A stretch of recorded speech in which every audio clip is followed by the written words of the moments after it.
অবশেষে সকল জল্পনা কল্পনা অবসান ঘটিয়ে এবং সকলের প্রত্যাশা মোতাবেক ইরান পারমাণবিক অস্ত্র তৈরি করার খুবই কাছাকাছি অবস্থানে চলে গেল। 2026 সালের মার্চ পর্যন্ত প্রাপ্ত তথ্য অনুযায়ী দেখা যায় যে ইরানের পারমাণবিক কর্মসূচি একটি অত্যন্ত সংবেদনশীল এবং উত্তপ্ত পর্যায়ে আছে। ইরান বর্তমানে অত্যন্ত উচ্চ মাত্রার ইউরেনিয়াম সমৃদ্ধকরণ করেছে, যা পারমাণবিক বোমা তৈরির খুবই কাছাকাছি রয়েছে। আন্তর্জাতিক পরমাণু সংস্থা অর্থাৎ IAEA এর তথ্য অনুযায়ী ইরান ইতিমধ্যে বিপুল পরিমাণ ইউরেনিয়াম 60-70% পর্যন্ত সমৃদ্ধ করেছে। বৈজ্ঞানিক দৃষ্টিকোণ থেকে 60 থেকে বোমার জন্য প্রয়োজনীয় 90% সমৃদ্ধকরণে পৌঁছাতে ইরানের খুবই কম সময় প্রয়োজন হবে।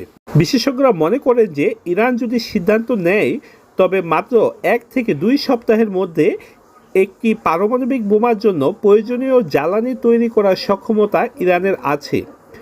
তবে একটি ব্যবহারযোগ্য ওভারহেড বা বোমা তৈরিতে এর প্রায় মাসখানেক সময় লেগে যেতে পারে। তবে ইরানের বর্তমান অভ্যন্তরীণ যে রাজনৈতিক পরিবর্তন এসেছে সেখানে কিন্তু পূর্বের যে আয়াতুল্লাহ আলী খামেনির মতবাদ অর্থাৎ পারমাণবিক বোমা তৈরি করার বিপক্ষে তিনি ছিলেন, কিন্তু বর্তমান কিন্তু সেই জায়গা থেকে ইরান পরিবর্তন এনেছে। ধারণা করা হচ্ছে যে ইরান খুবই অল্প সময়ের মধ্যে একটি পারমাণবিক শক্তিশালী দেশ হিসাবে আবির্ভূত হবে। আর ঠিক এই বিষয়টি বুঝতে পেরে ইসরায়েল এবং মার্কিন যুক্তরাষ্ট্র ইরানকে এখন আলোচনার টেবিলে নেয়ার জন্য উঠে পড়ে লেগেছে।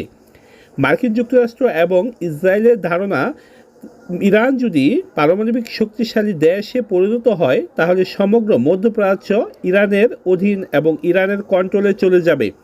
এই কারণেই মূলত মার্কিন যুক্তরাষ্ট্র এবং ইসরায়েল এখন ইরানকে সর্বোচ্চভাবে পারমাণবিক অস্ত্র সমৃদ্ধকরণের চাইতে বিরত রাখতে চাচ্ছে। ইরান সরাসরিভাবে পারমাণবিক অস্ত্র তৈরির বিষয়টি বরাবরের মতোই অস্বীকার করে আছে। তবে ইরানের অভ্যন্তরীণ রাজনীতির কিছু পরিবর্তন দেখলে আমরা এই সম্পর্কে বেশ ধারণা লাভ করতে পারি। ইরানের কট্টরপন্থী মহলে তেহরানের পারমাণবিক বোমা তৈরির পক্ষের দাবি ক্রমশ জোরালো, প্রকাশ্য এবং জেদি হয়ে উঠেছে। বৃহস্পতিবার 26 মার্চ রয়টার্সের এক প্রতিবেদন থেকে জানানো হয়েছে যে গত 18 ফেব্রুয়ারি যুদ্ধ শুরু হওয়ার পর দেশটির সর্বোচ্চ ধর্মীয় নেতা আয়াতুল্লাহ আলী খামেনি নিহত হওয়ায় ইরানের অভ্যন্তরীণ রাজনীতির সমীকরণ পুরোপুরি বদলে গেছে। বর্তমান দেশটির শাসন ব্যবস্থায় রেভলিউশনারি গার্ডস বা IRGC এর প্রাধান্য বৃদ্ধি পাওয়ায় পারমাণবিক অস্ত্র বিরোধী অবস্থান থেকে সরে আসার বিষয়টি এখন আলোচনার মূল কেন্দ্রে চলে এসেছে।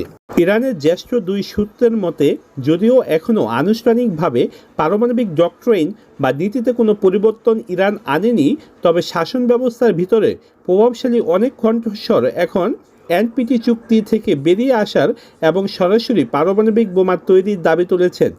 বিশেষ করে আমেরিকা এবং ইসরায়েলের অব্যাহত বিমান হামলার মুখে ইরানি যুদ্ধ কৌশলীরা মনে করেন যে পারমাণবিক অস্ত্র না থাকা বা NPT এই চুক্তির সদস্য থাকা এখন তাদের জন্য লাভজনক নয়। রেভলিউশনারি গার্ডসের ঘনিষ্ঠ সংবাদ সংস্থা তাসনিম সম্প্রতি একটি নিবন্ধ প্রকাশ করেছে যেখানে তারা বলেছে যে ইরানের উচিত যত দ্রুত সম্ভব NPT থেকে নিজেদেরকে প্রত্যাহার করে নেয়া। কট্টরপন্থী রাজনীতিবিদ মোহাম্মদ জাভেদ লারিগানিও রাষ্ট্রীয় গণমাধ্যমে এই চুক্তি স্থগিতের আহ্বান জানিয়েছেন। এই চুক্তি ইরানের কোনো উপকারে আসছে না, তাই তিনি এটিকে খতিয়ে দেখার জন্য বলেছেন। বিশ্লেষকদের মতে আয়াতুল্লাহ খামেনির মৃত্যুর ফলে তার দেওয়া পারমাণবিক অস্ত্র বিরোধী ফতোয়াটি এখন কতটা কার্যকর থাকবে তা নিয়ে অনিশ্চয়তা তৈরি হয়েছে। খামেনির সম্ভাব্য উত্তরসূরি হিসাবে তার ছেলে মোস্তফা খামেনির নাম শোনা গেলেও বাবার মৃত্যুর পর তাকে এখন আর জনসম্মুখে দেখা যাচ্ছে না। ইতোপূর্বে ইরানের কৌশল ছিল একটি থ্রেশহোল্ড স্টেট বা এমন একটি পর্যায়ে থাকা যেখানে প্রয়োজন হলে খুব দ্রুত বোমা তৈরি করা যাবে, কিন্তু সরাসরি পারমাণবিক শক্তিশালী দেশ হিসাবে নিজেকে পরিচিত না করা। তবে বর্তমান যুদ্ধ যদি ইসলামিক প্রজাতন্ত্রের অস্তিত্বের জন্য হুমকি হয়ে দাঁড়ায় তবে ইরান সরাসরি পারমাণবিক অস্ত্র অর্জনের পথে হাঁটবে বলে IRGC এর কমান্ডার এর আগেই কিন্তু সতর্ক করেছিলেন। ইসরায়েল দীর্ঘ বছর ধরে দাবি করে আসছে যে ইরান পারমাণবিক বোমা তৈরির খুব কাছাকাছি অবস্থানে পৌঁছে গেছে এবং তারা ইতিমধ্যে ইউরেনিয়াম সমৃদ্ধকরণ প্রায় অস্ত্র তৈরির মানে নিয়ে গেছে। যদিও গত কয়েক সপ্তাহে আমেরিকা এবং ইসরায়েলের বিমান হামলায় ইরানের পারমাণবিক ও ব্যালিস্টিক ক্ষেপণাস্ত্রগুলো মারাত্মকভাবে ক্ষতিগ্রস্ত হয়েছে, তবুও দেশটির অবশিষ্ট বৈজ্ঞানিক যে সক্ষমতা তা দিয়ে দ্রুত বোমা তৈরি করা সম্ভব বলে অনেকে মনে করে থাকেন। তবে বর্তমান রাষ্ট্রীয় টেলিভিশনে পারমাণবিক অস্ত্রের প্রয়োজনীয়তা নিয়ে প্রকাশ্য আলোচনা হচ্ছে এবং জনদাবির কথা প্রচার করা হচ্ছে, যেখানে ইঙ্গিত দেওয়া হচ্ছে যে তেহরান হয়তো খুবই অল্প সময়ের মধ্যে তার গোপনীয়তা এবং সংযমের নীতি থেকে সরে এসে চূড়ান্তভাবে পারমাণবিক অস্ত্র প্রস্তুত করবে। তো বন্ধুরা, আমরা জানি যে যখনই কোনো একটি দেশ পারমাণবিক অস্ত্র তৈরি করে তার প্রথমে সেই পারমাণবিক অস্ত্র তৈরির পক্ষে তাদের যে জোরালো যুক্তিগুলো আছে সেগুলো সামনে নিয়ে আসে।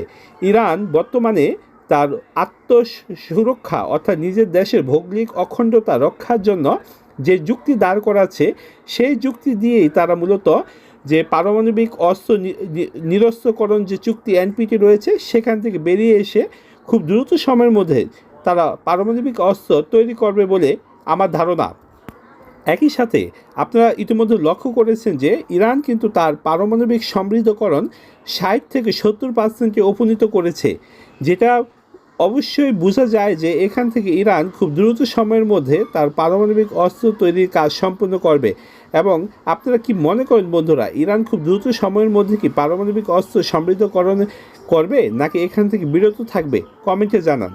তো বন্ধুরা, আজকে এখানেই শেষ করব। পরবর্তী কোনো ভিডিও নিয়ে আপনাদের সাথে আবার দেখা হবে। সে পর্যন্ত ভালো থাকবেন। আসসালামু আলাইকুম।